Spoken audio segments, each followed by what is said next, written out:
यहाँ आने वाले पहले अपने आप को इसका अहल साबित करते हैं कि वो यहाँ रहने के काबिल हैं या नहीं। अगर वो अपने आप को इसका अहल साबित नहीं कर सकते तो फिर यहाँ उनके लिए हमने एक चौड़ा गड्ढा तैयार कर रखा है जिसकी गहराई तकरीबन 20 फुट है और जिसकी तह समंदर से जा मिलती है। हम उन लोगों को उठाकर उस गड्ढे में डाल देते हैं। समंदर के नीचे मुस्तकिल रहने वाली मछलियाँ उन्हें कैद के अजाब से निजात दिलाती हैं और हमें उनकी परवरिश के अजाब से समझे। सबसे पहली बात तो ये है कि यहाँ सुबह उठने का वक्त वो है जब सूरज सर उभारता है। ये तुम्हारी माँ का घर नहीं है कि इत्मीनान से नींद पूरी करके जागो। सुबह उस वक्त जागना होगा जब सूरज पूरी तरह नहीं निकल पाता और उसके बाद अहाते में बैठकर हाजिरी लगवानी होगी। फिर जो कुछ भी खाने पीने को मिले उसे खाकर काम पर रवाना हो जाना पड़ेगा। बोलो, क्या तुम गड्ढे में जाना पसंद करते हो? रिचर्ड ने कोई जवाब न दिया, हाथ पांव भी नहीं मारे। जब वो बिल्कुल साकित और जामिद रहा तो उस शख्स ने आहिस्ता से उसे जमीन पर खड़ा कर दिया और फिर इस तरह घूमा कि रिचर्ड को उसके घूमने की वजह का अंदाजा भी ना हो सका। उसे उस वक्त पता चला जब घूमकर उसने अपना उल्टा हाथ रिचर्ड के जबड़े पर जमा दिया। वो एक देव पैकर इंसान था। रिचर्ड अपना तवाजुन बरकरार न रख सका। अगर मैं आगे बढ़कर उसे संभाल न लेता तो वो जमीन पर कलाबाजियां खा जाता। अमन अमान के बहुत से मंसूबे हमने रात को बनाए थे और सोचा था कि फरार के लिए अपनी तमाम कुव्वतें महफूज रखेंगे, लेकिन अब इस सूरत हाल को बर्दाश्त करना भी नामुमकिन था। वो तवीलुल क़ामत शख्स अपनी इस कामयाबी पर मुस्कुराता हुआ मेरी जानिब मुतवज्जे हुआ। मैंने रिचर्ड को आहिस्ता से अलग कर दिया था। उस बेचारे ने अपना दुखता हुआ जबड़ा पकड़ रखा था। तवीलुल क़ामत शख्स मेरे नजदीक पहुंच गया और मैं खुद को तैयार करने लगा। उसने उसी तरह हाथ बढ़ाकर मेरा गिरबान भी पकड़ा और उसके बाजू की मछलियां तड़पने लगीं। वो मुझे भी रिचर्ड की जमीन से उठाने की फिक्र में था, लेकिन अगर मैं जमीन से उठ जाता तो फिर यहाँ मुझे सर उठाकर चलने का कोई हक नहीं था। उसने घुटनों को थोड़ा सा खम किया और कुव्वत लगाकर मुझे उठाने की कोशिश की, लेकिन कई बार की कोशिशों के बावजूद वो कामयाब न हो सका। तब मैंने अपना हाथ उसकी कलाई पर रखा और आहिस्ता से कहा, छोड़ दो, तुम इस कोशिश में कामयाब नहीं हो सकोगे। मेरी आवाज़ दूसरे लोगों ने भी सुनी। अहाते में बैरकों के किनारे किनारे बैठे हुए खूंखार लोग दिलचस्पी से हमारा तमाशा देख रहे थे। उनके हाथों में थमे हुए चाय के मग होंठों से नीचे ही रुक गए। उसने मेरा गिरबान छोड़ दिया। मैंने भारी लहजे में कहा, हम सुबह को उस वक्त जाग जाएंगे जब सूरज नहीं निकला होगा और हम यहाँ के उसूलों के मुताबिक तमाम काम करेंगे। इसके अलावा अगर तुम्हारी कोई और ख्वाहिश हो तो वो भी बता दो। मेरा लहजा नर्म और धीमा था, लेकिन तवीलुल क़ामत शख्स को इस बात पर शदीद गुस्सा था कि मैं जमीन से ऊंचा क्यों नहीं हुआ। वो 2 कदम पीछे हटा और उसने धाड़ सी हलक से निकाल कर मुझ पर हमला कर दिया। ये हमला बेमकसद और बिला वजह था। हम दोनों ने कोई जुर्म नहीं किया था, लेकिन वो कह चुका था कि यहाँ रहने वालों को उसका अहल साबित करना होता है। रिचर्ड उसकी टक्कर का नहीं था, लेकिन मैं अपने आप को यहाँ रहने का अहल साबित नहीं करना चाहता था। चुनाचे उस हमले को मैंने अपने हाथ खड़े करके रोका और दूसरे लम्हे उसे पीछे धकेल दिया। उसने मजबूती से जमीन पर कदम जमा दिए। उसके बाद वो संभल कर फिर 2 कदम पीछे हटा और इस बार उसने अपने दोनों हाथ फैलाकर मेरी कमर को गिरफ्त में लेने की कोशिश की, लेकिन इस तरह झुकना उसके लिए ही खतरनाक साबित हुआ।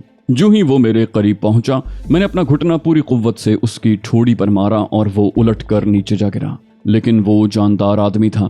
नीचे गिरते ही वो पलटा और उल्टी कलाबाजी खाकर खड़ा हो गया। कैदियों ने जल्दी जल्दी अपने चाय के मग खाली कर लिए और उठ खड़े हुए।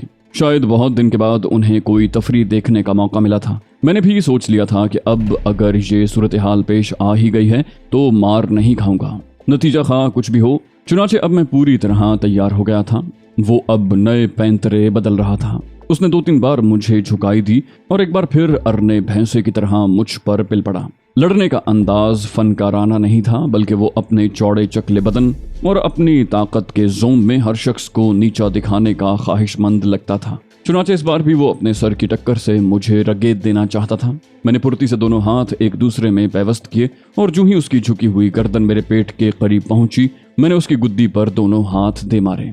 वो पट से नीचे गिर पड़ा। मैं उसकी जद से पीछे हट गया। उसके नीचे गिरते ही मैं फुर्ती से आगे बढ़ा और एक ठोकर उसके जबड़ों पर रसीद कर दी। वो 2 पलटियां खा गया और उसके बाद दोनों हाथ टिका कर खड़ा हो गया। अब उसकी आंखों में गोया खून भर गया था। दूसरे लम्हे उसने अपनी चौड़ी बेल्ट खोली और उसका वो सिरा हाथ में लिया जिसमें बकल नहीं लगा हुआ था। वो बेल्ट को एक मखसूस अंदाज में घुमा रहा था। रिचर्ड हक्का बक्का खड़ा था। मैंने उसके चारों साथियों को देखा। बज़ाहिर यूं महसूस होता था जैसे वो उस लड़ाई में शिरकत का इरादा नहीं रखते, हालांकि वो मुसल्लह थे। उन्होंने अपने हथियार भी संभालने की कोशिश नहीं की थी। पता नहीं क्या चक्कर था। मुमकिन है ये तफरीह यहाँ के उसूलों में शामिल हो। वैसे भी वो जानते थे कि मैं खाली हाथ हूँ और सिर्फ हाथ पैरों ही से जंग कर सकता हूँ। चौड़ी बेल्ट शाएं शाएं की आवाज़ के साथ घूम रही थी और वो देवहैकल खूंखार अंदाज में मुझे देखता हुआ जगह बदलता जा रहा था। मैं भी उसकी जद से बचने के लिए पूरी तरह तैयार था। फिर बेल्ट फुनकारते हुए सांप की तरह लपकी और मैंने उसका निशाना खाली देकर उस मरदूद की गर्दन में हाथ डाल दिया। वो मेरे शाने से होता हुआ चारों शाने चित जमीन पर आ गिरा। मैंने न सिर्फ उसकी बेल्ट का वार नाकाम किया था बल्कि उसे धोबी पाट भी मार दिया था। लेकिन कमबख्त उठने में बड़ी फुर्ती दिखाता था। ये उसकी खूबी थी। नीचे गिरते ही एक बार फिर वो अपने पैरों पर खड़ा हो गया और उसके साथ ही उसने बेल्ट घुमा दी। इस बार बेल्ट मेरे शाने को छू गई थी।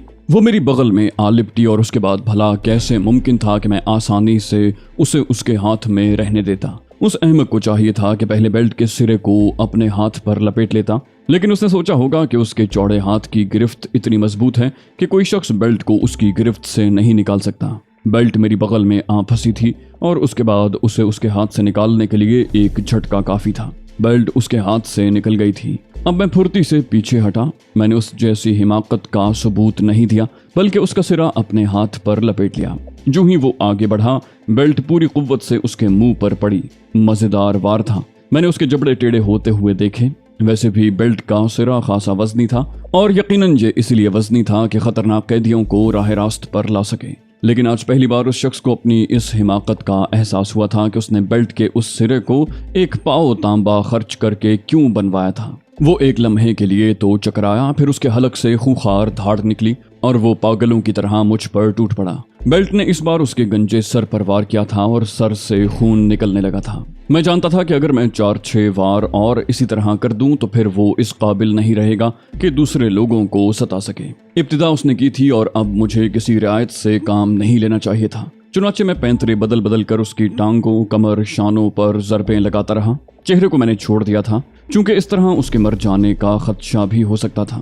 अब उसका अंदाज मुदाफियती था और मैं आगे बढ़ बढ़कर उस पर वार कर रहा था। चंद ही मिनटों के बाद वो गिर गया। उसके बदन में काफी टूट फूट पैदा हो गई थी। अब सूरत हाल ये पैदा हो गई थी कि मैं अगर चाहता तो बेल्ट मार मार कर उसका हुलिया बिगाड़ देता, लेकिन उसके चारों साथी उससे ज्यादा इंतजार नहीं कर सकते थे। दूसरे लम्हे वो शोर मचाते हुए आगे बढ़े और उन्होंने मुझे राइफलों की नाल पर रख लिया। मैं पीछे हट गया। तवील कामत शख्स ने उठने की कोशिश की लेकिन चोटें इतनी जानदार थीं कि वो आसानी से उठने में कामयाब न हो सका। मैंने राइफलों के नालों को अपने दोनों हाथों से पीछे हटाते हुए कहा, इब्तिदा मैंने नहीं की थी, मैं खुद को यहाँ रहने का अहल साबित करना चाहता था। उनमें से एक आदमी ने कहा, बेल्ट छोड़ो, और मैंने बड़ी शराफत से बेल्ट अपने हाथ से खोलकर उसके हवाले कर दी।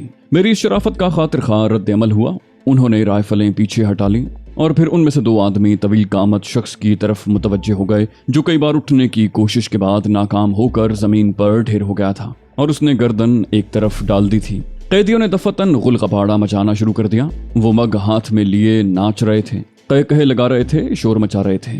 ये तफरीह उनके लिए बहुत दिलचस्प थी और शायद वो उस तवील कामत शख्स की इस बुरी तरह पिटाई से बहुत ही खुश हुए थे। मुहाफिजों ने उनमें से किसी को कुछ न कहा। वो सूरत हाल को अच्छी तरह जानते थे। फिर एक मुहाफिज ने कहा, इसके बावजूद तुम यहाँ हराम की रोटी नहीं खा सकते, तुम्हें दूसरों के साथ नारियल तोड़ने के लिए जाना होगा। मैंने जवाब दिया, बोला, मैंने पहले भी कहा था कि मुझे जो कुछ कहा जाएगा उस पर अमल करने से दरेग नहीं करूंगा। 2 आदमी तवील कामत शख्स को उठाए हुए एक तरफ चले गए थे। उसके बाद बाकी दोनों आदमी भी वहां से चल पड़े। मैं रिचर्ड की तरफ मुतवज्जे हुआ और उसका जबड़ा देखने लगा। उन कैदियों ने जो खुशी के नारे लगा रहे थे मेरे करीब आने की कोशिश नहीं की थी और वो सब फिर अपनी अपनी जगह जा बैठे थे। तब मैं रिचर्ड को संभाले हुए बैरक के नजदीक पहुंचा। तुम्हें ज्यादा चोट तो नहीं आई रिचर्ड? वो बोला, कैसी बातें करते हो यार, आज तो तुमने मुझे खुश कर दिया। मुझे तुम्हारी शख्सियत के इस पहलू का कतई इल्म नहीं था। कमाल कर दिया तुमने। मैं तो अपने अंदर इस कैदबंद की सौबतों के बाद ये सकत भी नहीं पाता कि किसी के 2-4 हाथ ही खा सकूं, लेकिन तुमने उस देव को इस बुरी तरह लिटा दिया कि अब शायद वो महीनों अपनी जगह से हिल भी न सके। मैंने कहा, हाँ, उसकी हड्डियां अब हफ्तों सूजी रहेंगी। हम दोनों बैरक के सहारे इस तरह बैठ गए जैसे बाकी कैदी बैठे हुए थे।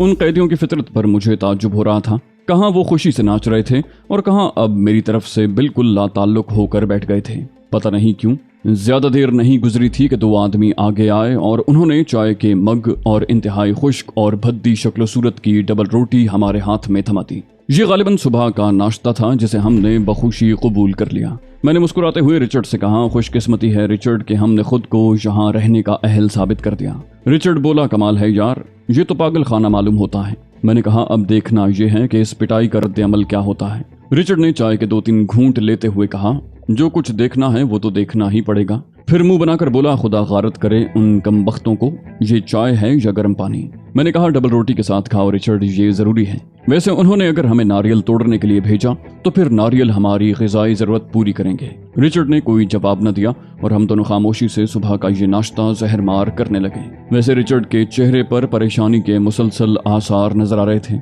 मैंने ये महसूस करके उससे पूछा तो वो कहने लगा, तुमने बिलाशुबा अपनी नई शख्सियत से रूशनास करवाया है मुझे, लेकिन मैं खौफजदा हूँ कि कहीं वो कोई इंतकामी कार्रवाई न करे। मैंने कहा, यार रिचर्ड, तुम समझदार आदमी हो, मैं तुमसे इन बच्चों जैसी बातों की तवक्को नहीं रखता। अगर वो इंतकामी कार्रवाई करेंगे तो जाहिर है हम उन्हें कैसे रोक सकते हैं। अगर ये सब कुछ भी ना होता और वो हमारे खिलाफ कुछ करना ही चाहते तो हम क्या कर सकते थे। अब इन बातों को जहन से निकाल दो, बस वही सब कुछ होगा जो तकदीर में लिखा है। रिचर्ड खामोश हो गया। फिर आधा घंटा मजीद गुजरा था कि दफतन किसी तरफ से घंटी बजने की आवाजें सुनाई दी और तमाम कैदी अपनी अपनी जगह खड़े हो गए। कुछ मुहाफिज उनके दरमियान कोई चीज तकसीम कर रहे थे। जब वो हमारे करीब आए तो हमने देखा कि ये जूट के बने हुए थैले थे। एक एक थैला वो सबके हाथ में थमा रहे थे। उसके साथ ही एक मखसूस किस्म की कुल्हाड़ी भी थी। उसे देखकर मैंने अंदाजा लगा लिया कि ये नारियल काटने की कुल्हाड़ी है। 2 मुहाफिज हमारे नजदीक पहुंचे और उन्होंने एक एक थैला हमारे हाथ में भी थमा दिया और उसके साथ ही कुल्हाड़ी भी। एक मुहाफिज ने कहा, जगह का तायुन करना तुम्हारा अपना काम है। नारियल के थैले जब भर जाएं तो उनके मुंह बंद करके उन्हें नीचे रख देना। तुम्हें मौके पर ही दूसरे थैले फराहम कर दिए जाएंगे। 3-3 थैले तुम दोनों को शाम तक भरने हैं। मैंने खामोशी से गर्दन हिला दी, फिर मुस्कुराकर रिचर्ड की तरफ देखने लगा। ये अल्फाज बड़े तसल्ली बख्श थे कि उन्होंने हमारे लिए किसी जगह का इंतखाब नहीं किया था। गोया पूरे जजीरे में घूमने फिरने की आज़ादी थी और ये आज़ादी बेमकसद नहीं होगी। बहरतौर हम उस अहाते से बाहर निकल आए। कैदियों ने अब भी हमसे कोई गुफ्तगू करने की कोशिश नहीं की थी। अहाते के बाहर नाहमवार रास्ते फैले हुए थे। नारियलों के और दूसरी चीजों के दरख्त यहाँ बकसरत नजर आ रहे थे और अहाते के उस हिस्से को शायद खास तौर से साफ करके खाली किया गया था, वरना दरख्तों की बहुतात तो पूरे जजीरे पर थी और उनमें कोई तरतीब नहीं थी। बस यूं लगता था जैसे वो खुद रौ हों। हम वहां से आगे बढ़ गए। जरूरी नहीं था कि हम अहाते के पास ही अपने काम में मसरूफ हो जाते, क्योंकि इस तरह जजीरा देखने का मौका तो मिलेगा। नारियल के दरख्तों की तलाश की चंदा जरूरत नहीं थी। अहाते से थोड़े फासले पर ही उनकी बहुतात थी, लेकिन उस जजीरे को देखने के शौक में हम काफी दूर निकल आए। जजीरा ज्यादा तवीलो अरीज नहीं था। अहाते से तकरीबन 2 फरलांग के फासले पर कुछ और बैरकें नजर आईं, लेकिन ये ज़ेरे तामीर थीं और कुछ कैदी यहाँ काम कर रहे थे। मैंने कहा, कुछ खास बातें महसूस की हैं तुमने रिचर्ड? वो बोला, मसलन। मैंने कहा, इन कैदियों का रवैया। वो बोला, मुझे कोई खास बात नजर नहीं आई। मैंने कहा, इनमें से किसी ने हमसे मुतारिफ होने की कोशिश नहीं की है। हालांकि उस मुहाफिज की पिटाई पर वो बहुत ज्यादा खुशी का इजहार कर रहे थे। रिचर्ड बोला, हाँ ये बात तो है। मैंने कहा, इसकी वजह? बोला, खुदा जाने, मैं कोई अंदाजा नहीं लगा सका। आहिस्ता आहिस्ता सब मालूम हो जाएगा। मैंने कहा, अजीब सा माहौल नहीं है? वो बोला, किस लिहाज से? मैंने कहा, यहाँ खतरनाक तरीन कैदी रखे गए हैं लेकिन उनकी कोई खास निगरानी नहीं की जाती। वो बोला, इसकी कोई वजह जरूर होगी। मैंने कहा, सिर्फ एक। रिचर्ड बोला, क्या? मैंने कहा, यहाँ से निकल जाना नामुमकिन समझा जाता होगा। रिचर्ड ने कहा, यकीनन ऐसी ही बात है, लेकिन ये इत्मीनान ताज्जुब खेज भी है। जिंदगी से उकताए हुए लोग जान की बाजी लगाकर यहाँ से निकलने की कोशिश जरूर करते होंगे, जैसे हम। क्या तुम्हारे जहन में भाग जाने का ख्याल नहीं है? मैंने कहा, क्यों नहीं? वो बोला, इस तरह थोड़ी बहुत हिफाजत तो जरूरी है। ये कैदी एक दूसरे से लड़ झगड़ भी सकते हैं, एक दूसरे से दुश्मनी हो जाने पर खून खराबा भी कर सकते हैं। इसे रोकने का कोई इंतजाम बाज़ाहिर नजर नहीं आता। मैंने कहा, चलो काम करें, इब्तिदा गलत नहीं होनी चाहिए। रिचर्ड गर्दन हिलाने लगा, फिर बोला, तुम्हें दरख्त पर चढ़ना आता है? मैंने कहा, हाँ मैं चढ़ सकता हूँ। रिचर्ड बोला, चढ़ तो मैं भी सकता हूँ, लेकिन मुझे ज्यादा मश्क नहीं है। तुम ऊपर चढ़ जाओ, मैं नीचे रहकर नारियल जमा करूंगा। मैं जूते उतार कर दरख्त पर चढ़ने लगा। अनोखा तजुर्बा था, ताहम इस कोशिश में कोई दिक्कत नहीं हुई। दरख्त नारियल से लदे हुए थे। हम दोनों खामोशी से काम करते रहे और दोनों थैले भर गए। इस दौरान मैंने 2 मुहाफिजों को उस तरफ आते देखा। वो नीचे रिचर्ड के पास रुके और उससे बातें करते रहे और फिर आगे बढ़ गए। जब वो दूर निकल गए तो मैंने रिचर्ड से पूछा, क्या कह रहे थे वो? रिचर्ड बोला, नारियलों से थैले भर जाएं तो हमें उन्हें कमर पर लाद कर कैंप तक पहुंचाना होगा। मैंने कहा, और वहां से दूसरे थैले हासिल करने होंगे? वो बोला, हाँ। मैंने कहा, अब इसकी वजह समझ में आ गई है कि कैदी ज्यादा दूर आकर काम क्यों नहीं करते, इन अतराफ में दूसरे लोग नहीं हैं। वो बोला, जाहिर है वजन लाद कर इतना फासला तय करना आसान काम नहीं। बहरहाल हमारा काम जारी रहा। दोनों थैले भर गए तो मैं नीचे उतर आया। फिर हम दोनों गधों का काम करने लगे। काफी दूर तक तो थैले घसीट कर ले गए और जब कैंप करीब आ गया तो हमने उन्हें कमर पर लाद लिया। बहुत से कैदी रास्ते में काम करते हुए मिले। वो हम लोगों को देखकर हंसने लगते थे। गालिबन हमारी इस हिमाकत पर हंस रहे थे कि हम इतनी दूर क्यों निकल गए। अहाते में नारियल के थैलों के अंबार लगे हुए थे और कैदी मुहाफिज उन पर टैग बांध रहे थे। हमारे थैले वसूल करके हमें नए थैले दे दिए गए, लेकिन इस बार भी हमने करीब की जगह मुंतखब नहीं की थी, बल्कि एक नई समत निकल आए थे जो साहिल से करीब थी। कोई रोक टोक नहीं हुई। थोड़े ही फासले पर वैशी हवाएं चिंगाड़ रही थीं और झाग उड़ाती मौजें साहिल की नोकीली चट्टानों से टकरा रही थीं। हमने खामोशी से दोबारा अपना काम शुरू कर दिया। इस दौरान हमने कई नारियल तोड़कर खा लिए थे।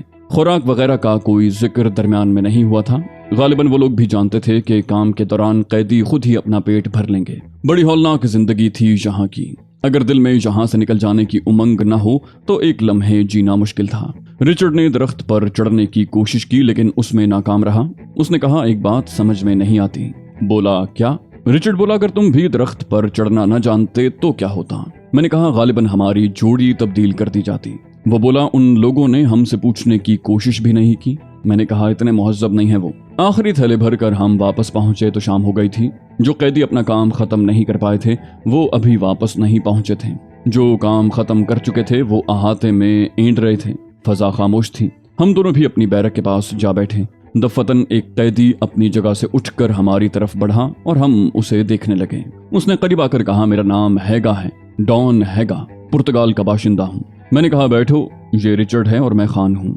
वो बैठ गया। बोला, तुम माइथो की पिटाई करके हम सबकी निगाहों में एक खास मकाम हासिल कर गए हो। मैंने कहा, लेकिन किसी ने हमसे तारुफ हासिल करने की कोशिश नहीं की। वो बोला, यहाँ लोग मुहज्जब दुनिया की रस्मों से नफरत करते हैं। आहिस्ता आहिस्ता सब बेतकल्लुफ हो जाएंगे तुमसे, लेकिन खुसूसी तौर पर कोई तुम्हारे पास नहीं आएगा, बस यूं ही चलते फिरते। मैंने कहा, ओ तो ये बात है। वो बोला, हाँ, वैसे कहाँ से आए हो? मैंने कहा, आयदूश से। बोला, कौन सी ब्रांच से? मैंने कहा, कई ब्रांचें हैं उसकी। पहले हम उसकी एक ब्रांच में थे, उसके बाद हेडक्वार्टर पहुंचा दिए गए, फिर वहां से यहाँ। उसने कहा, तो यूं कहो हेडक्वार्टर से आए हो। मैंने कहा, हाँ। बोला, बेवकूफ मालूम होते हो, फरार होने के लिए उससे उम्दा जगह कोई नहीं है, तुमने फायदा क्यों नहीं उठाया? मैंने कहा, नाकाम रहे। बोला, गलती की, बेहतर मंसूबाबंदी नहीं की होगी, अब गलत जगह आ गए हो। वैसे ग्रेवाइल से निकलना नामुमकिन है। मैंने कहा, इस जजीरे का नाम ग्रेवाइल है। वो बोला, हाँ, ये उसका 8वां सेक्शन है, ये भी आयदूश की ब्रांच है। दूसरे 7 सेक्शन भी ऐसे ही जजीरों पर होंगे। मुझे सेक्शन 5 से यहाँ भेजा गया था। मैंने कहा, क्या तुम हेडक्वार्टर में नहीं रहे मिस्टर हैगा?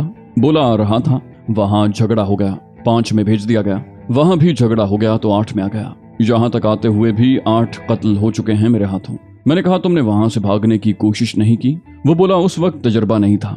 मैंने पूछा, और यहाँ से? हैगा हंस पड़ा। बोला, यहाँ से भागना मुमकिन नहीं है। मैंने कहा, लोगों ने कोशिश नहीं की? बोला, करते रहते हैं, कामयाब कोई नहीं हुआ। मैंने पूछा, वजह? उसने बदस्तूर हंसते हुए कहा, कोशिश कर लेना, समझ में आ जाएगी। उस कातिल की शख्सियत में कोई खूबी नहीं थी सिवाय इसके कि हमें उससे यहाँ के बारे में मालूमात हासिल हो गईं। 7:30 बजे उबले हुए चावल और खुश्क आलू दिए गए, जिन्हें हमने रगबत से खाया और फिर बैरक में बंद हो गए। रात को तमाम कैदियों को बंद कर दिया जाता था। 1 हफ्ते के अंदर अंदर हम पूरा जजीरा देख चुके थे।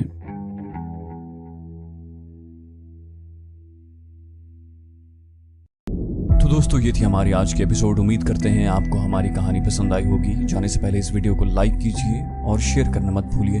कमेंट करके हमें बताइए कि आपको हमारी वीडियो कैसी लगी। और अगर अभी तक आपने इस चैनल को सब्सक्राइब नहीं किया तो इसे सब्सक्राइब कीजिए और बेल आइकन दबाकर ऑल नोटिफिकेशंस ऑन कर लीजिए